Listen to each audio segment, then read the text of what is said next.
চিন্তা করুন, পৃথিবীর সবচেয়ে পবিত্র স্থান কাবা শরীফ, কিন্তু কল্পনা করুন সেই পবিত্র স্থান এক ভয়ঙ্কর সাপের দ্বারা অবরুদ্ধ। কেউ সাহস করছে না কাবার কাছে যেতে, কেউ সাহস করছে না তাওয়াফ করতে। মানুষ আতঙ্কে ভীত, যেন কাবার চত্বর হয়ে গেছে মৃত্যুর ময়দান। এমন ভয়াবহ পরিস্থিতিতে কে ছিল সেই সাহসী, কে ছিল সেই ঈমানের বীর, যিনি নির্ভয়ে দাঁড়ালেন আল্লাহর উপর ভরসা করে? চলুন শুনি সেই অবাক করা কাহিনী, নবী ইব্রাহিম আলাইহিসসালাম এবং কাবার সাপের রহস্যময় ঘটনা। ইব্রাহিম আলাইহিসসালাম, যাকে মুসলিম, খ্রিস্টান এবং ইহুদিরা সম্মান করে আবু ওয়াল আম্বিয়া, নবীদের পিতা হিসেবে, তিনি জন্মগ্রহণ করেছিলেন এমন এক সমাজে যেখানে মূর্তি পূজা ছিল সাধারণ ব্যাপার।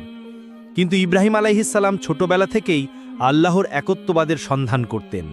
তিনি মূর্তিগুলো ভেঙে ফেলেছিলেন, মানুষের সামনে যুক্তি দিয়ে প্রমাণ করেছিলেন যে কেবলমাত্র এক আল্লাহই উপাসনার যোগ্য। আল্লাহ তাকে বিশাল এক দায়িত্ব দিলেন, পৃথিবীর কেন্দ্রস্থলে মক্কায় একটি পবিত্র ঘর নির্মাণের, যেখানে মানুষ কেবল আল্লাহরই ইবাদত করবে। ইব্রাহিম আলাইহিসসালাম তার পুত্র ইসমাইল আলাইহিসসালামকে সাথে নিয়ে সেই মহান কাজ শুরু করলেন। কাবার নির্মাণ শেষ হওয়ার পর ইব্রাহিম আলাইহিসসালাম এবং ইসমাইল আলাইহিসসালাম কাবার চারপাশে তাওয়াফ শুরু করেন এবং মানুষদেরও তাওয়াফ করতে আহ্বান করেন। আল্লাহর বান্দারা বাইতুল্লাহ তাওয়াফ করতে থাকেন। এভাবে অনেক দিন কেটে যায়। হঠাৎ করে একদিন এক বিশাল আকৃতির সাপ কাবার এলাকায় দেখা দেয়। সাপটি ছিল ভয়ঙ্কর বিষাক্ত এবং তার শরীর চকচক করছিল সূর্যের আলোয়। সে কাবার চারপাশে এমনভাবে বসে থাকত যেন কাবার পাহারাদার হয়ে উঠেছে। কেউ কাবার কাছে যেতে পারত না। যারা চেষ্টা করত, সাপটি তাদের দিকে হামলা করত। মানুষ আতঙ্কে ভীত হয়ে পড়ল। তাদের মনে প্রশ্ন জাগল, এটা কি আল্লাহর কোনো গজব নাকি অন্য কোনো রহস্য? কয়েকজন সাহসী মানুষ তলোয়ার ও বর্শা নিয়ে এগিয়ে গেল সাপটিকে মারার জন্য।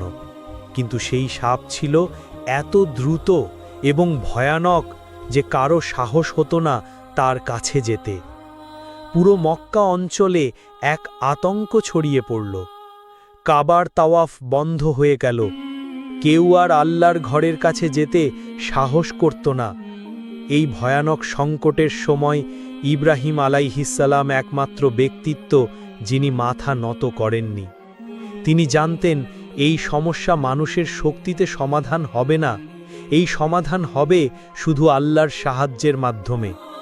ইব্রাহিম আলাইহিসসালাম একাকী কাবার সামনে দাঁড়ালেন।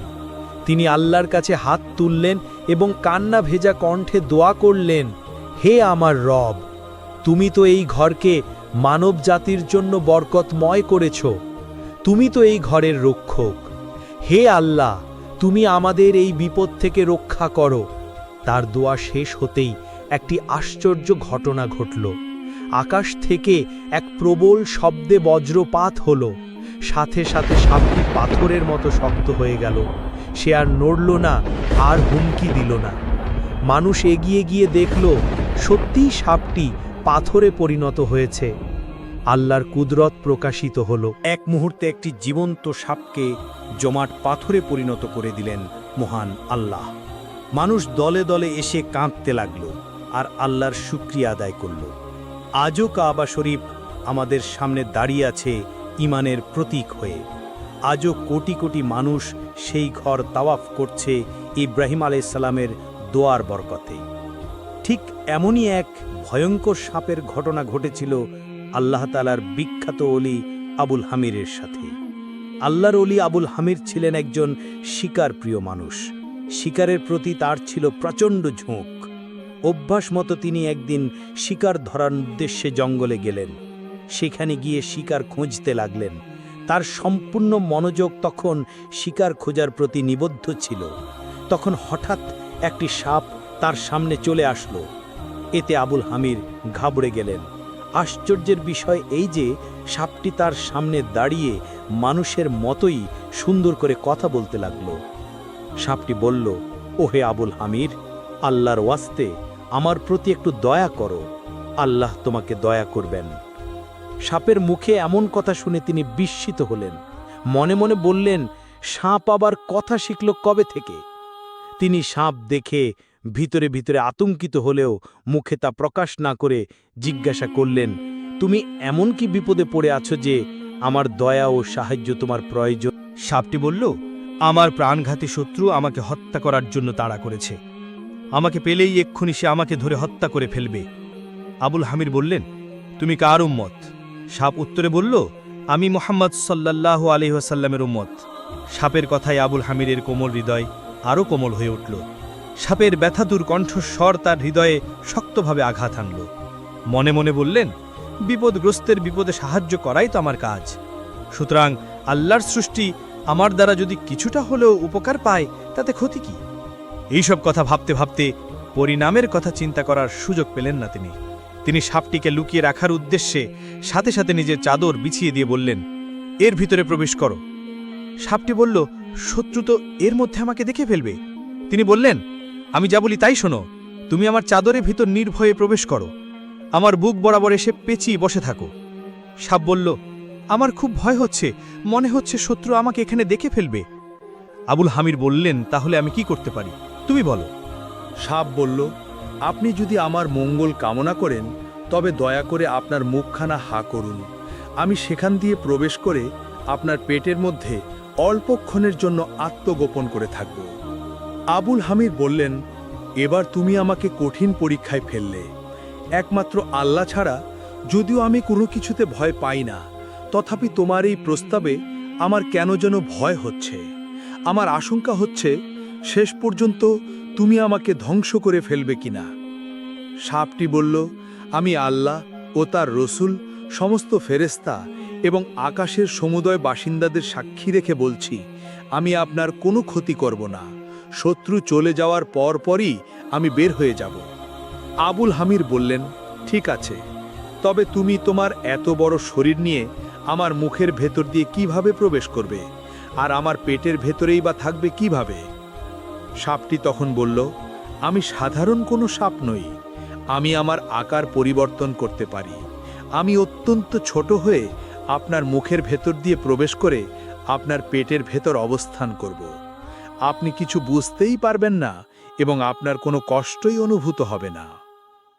আবুল হামির তখন ভাবতে লাগলেন, একটি সাপ কথা বলতে পারে, আবার আকারও পরিবর্তন করতে পারে, তাহলে মনে হয় এই সাপটি কোনো জিন হবে, আর কোনো তান্ত্রিক বোধহয় তাকে হত্যা করার জন্য খুঁজছে। যাই হোক, একটা জিনকে সাহায্য করাও তো নেকির কাজ।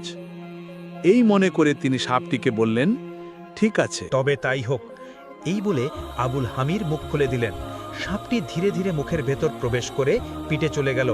এরপর তিনি সেখান থেকে চলে যেতে লাগলেন। অল্প কিছুক্ষণ পর একজন লোক তরবারি হাতে দৌড়ে এসে আবুল হামিরকে দেখে থমকে দাঁড়ালো। এরপর বলল, আপনি কি একটি সাপকে এদিকে যেতে দেখেছেন? আবুল হামির বললেন, না, আমি তো কোনো সাপ এখানে দেখিনি। উল্লেখ্য যে আবুল হামির যেখানে দাঁড়িয়ে লোকটির সাথে কথা বলছিলেন সেখানে সত্যিই তিনি কোনো সাপ দেখেননি, কেননা যে স্থানে তার পেটের ভেতর সাপটি প্রবেশ করেছিল সেখান থেকে ইতিমধ্যেই তিনি সরে গিয়ে একটু দূরে অবস্থান করেছিলেন, যাতে তার কথাটা মিথ্যে না হয়। সাপের খোঁজ না পেয়ে লোকটি চলে গেল। আবুল হামির আপন স্থানে দাঁড়িয়ে কি যেন ভাবছিলেন। খানিক পর সাপটি পেটের ভেতর থেকে বলতে লাগলো, জনাব, একটু দেখুন তো আমার শত্রু দৃষ্টিগোচর হয় কিনা। আবুল হামির বললেন, না, তাকে আর দেখা যাচ্ছে না, মনে হয় এতক্ষণে সে অনেক দূরে চলে গেছে। সাপটি বলল, সত্যিই সে অনেক দূরে চলে গেছে? আবুল হামির বললেন, হ্যাঁ, সত্যিই সে আমার দৃষ্টিসীমার মধ্যে নেই। তুমি এখন সম্পূর্ণ নিরাপদ, সুতরাং দেরি না করে তাড়াতাড়ি বের হয়ে চলে আসো। পেট থেকে বের হয়ে আসার কথা শুনে সাপটি যা জবাব দিল তাতে আবুল হামিরের চোখ ছানাবড়া হয়ে গেল। তার অন্তরাত্মা কেঁপে উঠল। মনে মনে বললেন, উপকারের বদলা কি তবে এই? সাপটি বলল, হে আবুল হামির, আমি এবার তোমার নিকট দুটি প্রস্তাব করব, পছন্দ মতো তুমি যে কোনো একটি প্রস্তাব বেছে নেবে। আবুল হামির বললেন, কি প্রস্তাব? সাপটি বলল, আমি দুটি স্থানে ছোবল দেওয়া পছন্দ করি, এক হলো কলিজা আর অপরটি হলো হৃৎপিণ্ড। এখন তুমি বলো কোনটি তোমার পছন্দ? আবুল হামির বললেন, আরে এ কি বলছো তুমি? সাপটি বলল, আমি যা বলেছি ঠিকই বলেছি। তুমি বললে তোমার কলিজা কেটে টুকরো টুকরো করে দিতে পারি, অথবা তোমার হৃৎপিণ্ড ঝলসে দিতে পারি। তবে একথা সত্য যে উভয় অবস্থাতেই তোমার দেহ প্রাণহীন হয়ে যাবে। আবুল হামির বললেন, এই কি তোমার ওয়াদা আর এই কি তোমার কসম? এই কি তবে উপকারের ফল? তুমি না একটু পূর্বে লম্বা চড়া প্রতিশ্রুতি দিয়েছিলে, যার ফলে তোমাকে আমি আশ্রয় দিয়েছিলাম? উপকারের প্রতিদান কি তুমি এভাবেই দিতে চাও? এরূপ কথা মুখ দিয়ে বের করতে তোমার কি একটুও লজ্জা হলো না? সাপটি বলল, আবুল হামের, আমি তোমার চেয়ে অধিক বোকা কোনো লোককে পৃথিবীতে দেখিনি। তুমি হয়তো আমাকে চিনতে পারোনি, তাই আমাকে অনুগ্রহ করতে এসেছ। আমি হলাম বনি আদমের চিরশত্রু শয়তান। কেন যে তুমি আমার সাথে ভালো আচরণ করলে তা আমার বোধগম্য নয়। আবুল হামির তখন বললেন, ও, তুমি তাহলে শয়তান। যাক, তোমার নিকট আমি শেষবারের মতো জানতে চাই, তুমি কি আমাকে হত্যা করতে দৃঢ় প্রতিজ্ঞা করেছ? শয়তান সাপটি বলল, হ্যাঁ, এছাড়া আর কোনো উপায় নেই। আবুল হামির বললেন, আচ্ছা ঠিক আছে, তোমার যখন এরকম ইচ্ছা, তাহলে আমাকে ওই পাহাড় পর্যন্ত যাওয়ার সুযোগ করে দাও, যাতে মৃত্যুর পর আমার লাশ গড়িয়ে লোকালয়ে যে পড়তে পারে আর আমার লাশ মানুষ জানাজা দিয়ে দাফন করতে পারে। শয়তান সাপটি বলল, ঠিক আছে, চলো ওই পর্যন্ত যাই, কিন্তু মনে রেখো, তোমার মৃত্যু নিশ্চিত। কোনো শক্তি তোমাকে আমার হাত থেকে বাঁচাতে পারবে না। আবুল হামির জীবনের আশা ছেড়ে দিয়ে কম্পিত পদে পাহাড়ের দিকে যেতে লাগলেন।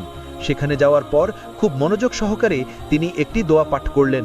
পড়ার পর হঠাৎ একজন সুন্দর সুদর্শন লোক সেখানে আবির্ভূত হলেন।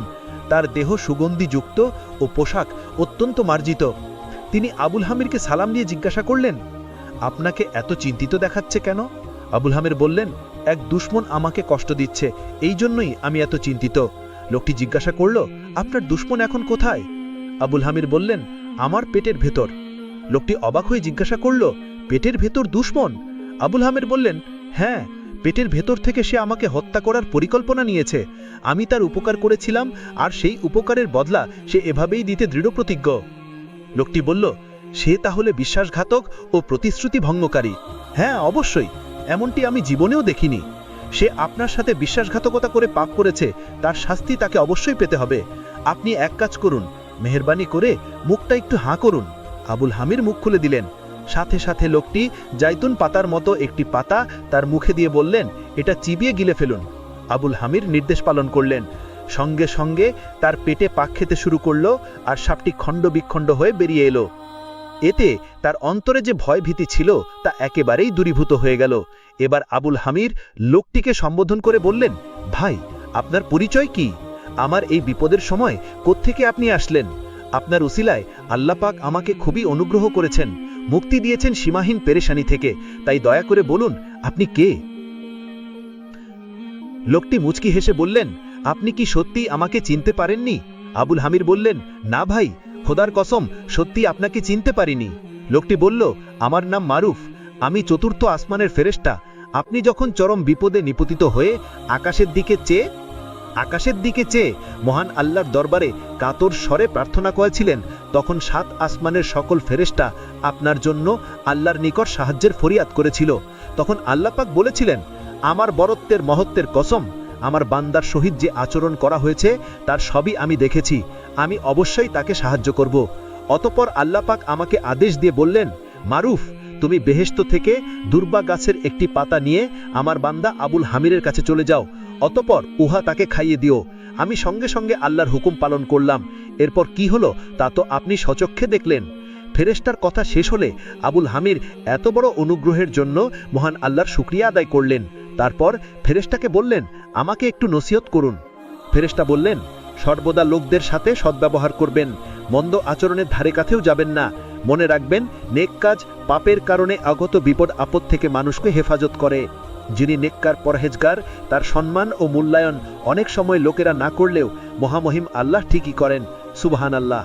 প্রিয় বন্ধুরা, এই ছিল আমাদের আজকের ঘটনাটা যদি আপনাদের ভালো লেগে থাকে তাহলে আশা করি চ্যানেলটি সাবস্ক্রাইব ও ভিডিওতে একটা লাইক দিয়ে ইসলাম প্রচারে আমাদের সহযোগী হবেন।